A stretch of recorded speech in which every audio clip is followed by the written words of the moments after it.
Anao io Sava pro, manolotra ao anao.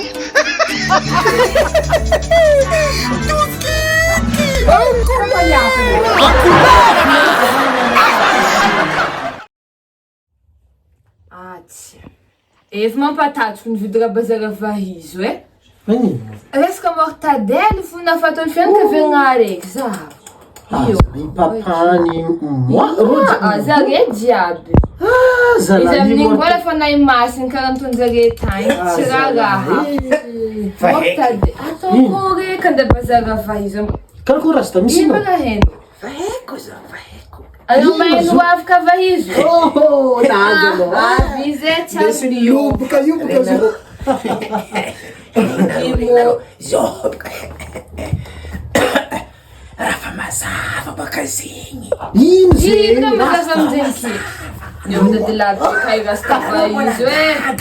Ino mazo? Mazava. Mortadelle, mortadelle, mortadelle.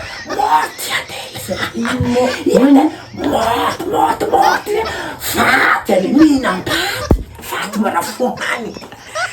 Zegny hoe mort. Mortadelle, morte baka Faty zegny hoe mort.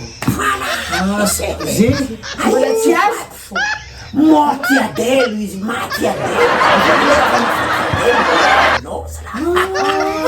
Ika zay ataoko rasta tsina mortadelle.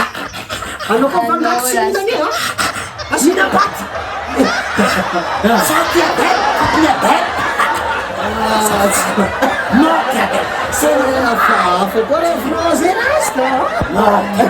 Morta, anao tato tsina mortadelle rasta ha? Morte mi fate. Ary zao le rô jafianakaviagna nina Rafa e faty hoaniny. Mortadelle, ha? Vita!